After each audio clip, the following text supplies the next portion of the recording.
नमस्कार। Doctor Ghanshyam Bairwa, associate professor Sanskrit, doctor Bhimrao Ambedkar government college Sriganganagar. इससे पूर्व के व्याख्यान में मेरे द्वारा केशव मिश्र द्वारा रचित तर्क भाषा में वर्णित प्रथम पदार्थ प्रमाण की परिभाषा आपको बताई गई थी और प्रमाण की परिभाषा में बताया गया था प्रमाकरणम प्रमाणम। प्रमा का जो करण है उसे प्रमाण कहते हैं। इसी प्रसंग में प्रमा की परिभाषा आपको बताई गई और तदुपरांत इस व्याख्यान में करण की परिभाषा आपको बताई जा रही है। प्रमाण की जब परिभाषा बताई गई थी, प्रमाण का जब लक्षण बताया गया था, तब दो शब्दों का मैंने आपको उल्लेख किया था कि इसमें एक तो शब्द आया प्रमा और दूसरा आया करण। तो प्रमा का जो करण होगा वही प्रमाण होगा। पहले व्याख्यान में हमने प्रमा की व्याख्या कर दी थी। अब इस व्याख्यान में देखेंगे कि वो करण की परिभाषा क्या है जो प्रमा का करण होने से प्रमाण हो जाता है। तो देखिए, प्रश्न इसमें उत्पन्न होता है। यही प्रश्नोत्तरी भाषा में ये केशव मिश्र ने तर्क भाषा की रचना की है। और किम पुनः करणम, तो ये करण क्या है? कोई प्रश्न पूछता है कि ये करण क्या है, तो उत्तर है साधकतमम करणम। साधनों में जो सर्वश्रेष्ठ होता है उसे करण कहते हैं, अर्थात साधकतम करण होता है। अतिशयितम साधकम साधकतमम। अतिशयितम साधकम, जो उत्कृष्ट साधक होता है उसे ही साधकतम कहते हैं। और प्रकृष्टम कारणम इत्यर्थ है, और वह जो प्रकृष्ट कारण होता है अर्थात सर्वोत्कृष्ट जो कारण होता है कारणों में, उसे ही करण कहा जाता है। तो प्रश्न उत्पन्न होता है कारणम। आप समझ गए होंगे कि कारणों का एक समूह होता है जिसे हम साधन कहते हैं, साधक कहते हैं, और उस साधक और साधनों के समूह में जो सर्वोत्कृष्ट होता है उसे करण कहते हैं। तो प्रश्न उठता है कारणम ननु साधकम कारणम इति पर्याय तदेव न ज्ञायते किम तत् कारणम इति। तो प्रश्न ये होता है कि निश्चय ही साधक और कारण पर्यायवाची शब्द है। तदेव, इस कारण से न ज्ञायते, हम नहीं जान पा रहे हैं कि किम तत् कारणम इति, कि वो कारण है क्या। यहाँ पर ये तो बता दिया कि कारणों में जो सर्वोत्कृष्ट होता है, साधनों में जो सर्वोत्कृष्ट होता है उसे करण कहते हैं, लेकिन वो कारण है क्या? तो कारण की परिभाषा बताए, देखिए, उच्यते, ठीक है, कहते हैं यस्य कार्यात् पूर्वभावो नियतो अनन्यथा सिद्धस्य तत्कारणम। ये कारण की परिभाषा है। दो प्रश्न यहाँ पर उपस्थित हो रहे हैं कि करण क्या है। तो करण का उत्तर आया साधक तमम करणम। एक साधकों का, एक साधनों का समूह होता है और उस समूह में जो सर्वोत्कृष्ट होता है, सर्वोत्कृष्ट कारण होता है, उसी को करण कहते हैं। तो दूसरा प्रश्न आया, तो फिर कारण, साधन और साधक ये तो पर्यायवाची हुए। तो पर्यायवाची हुए तो पहले हमें ये बताइए कि वो कारण होता कैसा है जिसे कि हम साधक या साधन कहते हैं। तो ठीक है, तो ये कारण की परिभाषा देखिए, यश कार्यात पूर्वभाव, जिसकी कार्य से पहले सत्ता नियत निश्चित हो, यानी कि जहां पर जो कार्य उत्पन्न हो रहा हो उससे पहले जिसका होना अत्यंत निश्चित हो वह कारण होगा। एक परिभाषा कारण की, कारण का एक लक्षण। कारण का दूसरा लक्षण है कि अनन्यथा सिद्धश्च, वह कारण अनन्यथा सिद्ध होना चाहिए, अर्थात अन्यथा सिद्ध नहीं होना चाहिए। अब ये अन्यथा सिद्ध और अनन्यथा सिद्ध क्या है इसको आगे समझेंगे। तत्कारणम, उसे कारण कहते हैं। तो ये कारण के दो विशेषण हुए कि कारण वह होगा जो कार्य से पहले निश्चित रहता है, निश्चित रूप से रहता है और उसके पश्चात ही कार्य की उपस्थिति होती है, और जो अनन्यथा सिद्धस्य, जो अनन्यथा सिद्ध नहीं हो, जो अनन्यथा सिद्ध हो अर्थात अन्यथा सिद्ध नहीं हो। अब ये अन्यथा सिद्ध नहीं हो ये क्या है इसको आगे समझेंगे। तत्कारणम, उसे हम कारण कहते हैं। यथा तंतु वेमादिकम पटकस्य कारणम। तंतु वेमादिकम पटस्य कारणम, जैसे तंतु वेम आदि पट का कारण है। यहाँ पर एक प्रसंग केशव मिश्र ने बताया है कि जिस प्रकार जुलाहा एक वस्त्र का निर्माण करता है, पट यानी वस्त्र, जुलाहा एक वस्त्र का निर्माण करता है तो उसके पास तंतु यानी धागे का होना अत्यंत आवश्यक है, और वेम आदि, ये वस्त्र निर्माण में प्राचीन काल में वेम आदि, तुरी वेम आदि, ये साधन के रूप में, वस्त्र निर्माण के साधन के रूप में कार्य में लिए जाते थे। जैसे मान लीजिए कोई कुंभकार घट का निर्माण करता है और घट का निर्माण करते समय उसको मिट्टी की आवश्यकता होगी, उसको चक्र की आवश्यकता होगी, चक्र को घुमाने के लिए दंड की आवश्यकता होगी, और जब घट का निर्माण हो जाता है उसको काटने के लिए धागे की आवश्यकता होगी। तो इस प्रकार से जब कोई भी कार्य यहाँ पर घट रूप कार्य हुआ और उस घट रूप कार्य में यहाँ पर 4 प्रकार के कारणों का 4 प्रकार एक समूह के रूप में यहाँ पर उपस्थित है, उसके पश्चात ही घट का निर्माण होता है। उसी प्रकार से जैसे पट का निर्माण होता है, वस्त्र का निर्माण होता है, तो यहाँ पर 3 कारण अत्यंत महत्वपूर्ण है। एक तो जुलाहा होता ही है जो वस्त्र का निर्माण करता है, पट का निर्माण करता है, एक तुरी होती है, एक वेम होता है, और उसके पास धागे का, तंतु का होना अत्यंत आवश्यक है। तो तंतु वेमादिकम पटस्य कारणम, तो किसी वस्त्र के प्रति तंतु, तुरी, वेम आदि ये पट के कारण है। देखिए, यद्यपि पट उत्पत्तौ देवाद आगतस्य रासवादे पूर्व भाव विद्यते तथापि न सौनियत है।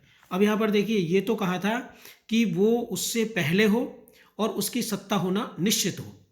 तो यहाँ पर ये नियत जो शब्द है इसकी बात बताइए कि यद्यपि जब पट की उत्पत्ति हो रही है तो देवाद आगतस्य रासवादे, तो संयोगवश, देवाद का तात्पर्य यहाँ पर संयोग है, संयोगवश यहाँ वहाँ पर गर्धव, रासव, गर्धव या गधा आदि वहाँ पर उपस्थित हो गए, लेकिन वो पूर्वभावी तो हैं, लेकिन वो तथापि न्यासो नियत है, वो निश्चित नहीं है। वस्त्र के निर्माण में उनका होना आवश्यक नहीं है, इसलिए वो पूर्वभावी तो हो सकते हैं लेकिन नियत नहीं है, निश्चित नहीं है उनका होना। यदि वो होंगे तब भी वस्त्र का निर्माण होगा और यदि वो नहीं होंगे तब भी वस्त्र का निर्माण होगा। तो नियत न होने के कारण से वो गर्धवादी, रासवादी वस्त्र के निर्माण में कारण नहीं है, कि वो पूर्वभावी तो है लेकिन नियत नहीं है, उनका होना निश्चित नहीं है, उनके होने की आवश्यकता नहीं है। वो हो तो ठीक है और नहीं हो तो ठीक है। तो यदि उनके होने से वस्त्र के निर्माण में कोई अंतर नहीं आ रहा तो निश्चित रूप से वो वस्त्र के प्रति कारण नहीं है। दूसरा देखिए, तंतु रूपस्य तु नियतः पूर्वभावो अस्ति एव किम तु अन्यथा सिद्धः। तंतु रूप तो नियत है और पूर्वभावी है। तंतु का जो रूप है, अब देखिए, पट का जब हम निर्माण करते हैं तो हमको तंतु की आवश्यकता होती है, लेकिन जब वो तंतु है, जो धागा है, वो उस धागे का कोई न कोई एक रूप होता है। तो तंतु का कोई रूप, चाहे श्वेत है, चाहे कृष्ण है, चाहे रक्त वर्ण का है, कोई भी एक रूप तंतु का रूप होता है। उस रूप से ही वस्त्र का निर्माण होता है और उसके पश्चात वस्त्र का रूप अर्थात रंग तैयार होता है। तो तंतु रूपस्य तु नियत, तंतु का रूप तो नियत है, और पूर्व भाव अस्ति, और पूर्व भावी भी है और निश्चित भी है, क्योंकि होता ही है वो तो, और कार्य से पहले भी वो है। किम तु अन्यथा सिद्ध है पट रूप जनन उपक्षणीयत्वात् पटम प्रत्यपि कारणत्वे कल्पना गौरव प्रसंगात। तो किम तु अन्यथा सिद्ध, लेकिन वह अन्यथा सिद्ध है।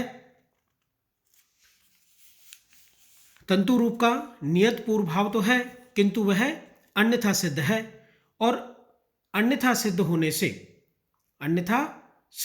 से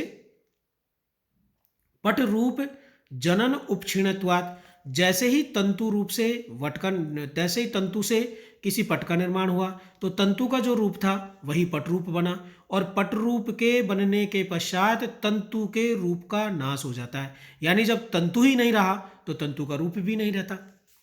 ध्यान से समझ लिए इसको कि तंतु रूप का नियत पूर्व भाव तो है, तंतु का जो रूप है, तंतु का जो रंग है वो नियत भी है और पूर्व भाव भी है, किंतु वह अन्यथा सिद्ध है, तो वो कारण नहीं हो सकता उसके प्रति, पट के प्रति वो कारण नहीं हो सकता। पट के रूप में उत्पादन में ही उसकी समाप्ति हो जाएगी। जब पट का निर्माण होगा ना, पट का रूप जब बनेगा तो उसके जनन उत्पादन में ही उपक्षीणीयत्वात् उसकी समाप्ति हो जाएगी, उसकी पूर्ति हो जाएगी। पटम प्रत्यपि कारणत्वे कल्पना गौरव प्रसंगात, और पट के प्रति कारणत्व में कल्पना गौरव होने लगेगा। यदि हम पट के प्रति तंतु के रूप को कारण मानेंगे तो कल्पना गौरव नाम का एक दोष है जो होने लगेगा, और कल्पना गौरव दोष वो होता है कि किसी अन्य प्रकार के कारणों की और कल्पना करना, यह कल्पना गौरव दोष हो जाएगा। तो तेन अनन्यथा सिद्ध नियत पूर्व भावित्वम कारणत्वम, इसलिए कहा गया है कि वो अनन्यथा सिद्ध होना चाहिए, नियत होना चाहिए, कार्य की उत्पत्ति से पहले नियत पूर्व भावित्वम, कार्य की उत्पत्ति से पहले उसका होना, उसकी सत्ता को होना निश्चित होना चाहिए और वो अनन्यथा सिद्ध होना चाहिए, तभी वो कारणत्व बनेगा। मैं संक्षेप में आपको यहाँ पर वापस से बता देता हूँ कि तंतु का एक रूप होता है, वही रूप पट का रूप जाकर के बनता है। तंतु पट के प्रति कारण है, लेकिन तंतु का रूप पट के प्रति कारण नहीं है, और यदि तंतु के रूप को पट के प्रति कारण मानेंगे तो ये अनन्यथा दोष हो जाएगा। और यदि वो तंतु रूप पट के रूप को बनाता भी है तो पट के रूप के उत्पादन के पश्चात उसकी सत्ता समाप्त हो जाती है। इसलिए अनन्यथा सिद्ध नियत पूर्व भावित्वम कारणत्वम, इसलिए कारण की दो विशेषण होने चाहिए, वो अनन्यथा सिद्ध हो अर्थात अन्यथा सिद्ध नहीं हो, और कार्य की होने की सत्ता से पूर्व उसका होना निश्चित है। देखिए, अनन्यथा सिद्ध नियत पश्चात भावित्वम कार्यत्वम, अनन्यथा सिद्ध नियत पश्चात भावित्वम कार्यत्वम, जब कोई निश्चित सत्ता वाला कारण हो और वो अनन्यथा सिद्ध हो, उसके पश्चात जो भी उत्पन्न होगा वह उसका कार्य होगा।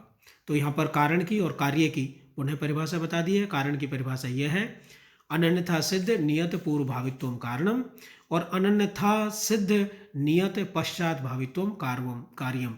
जब कोई अनन्यथा सिद्ध कारण हो और कार्य से पूर्व उसकी सत्ता को होना निश्चित हो तो उसके पश्चात निश्चित रूप से जो उत्पन्न होगा उसकी परिभाषा कार्य होगी, या उसे हम कार्य कहते हैं। यत्तु कश्चितः कार्या अनुकृत अन्वय व्यतिरेकी कारणम इति।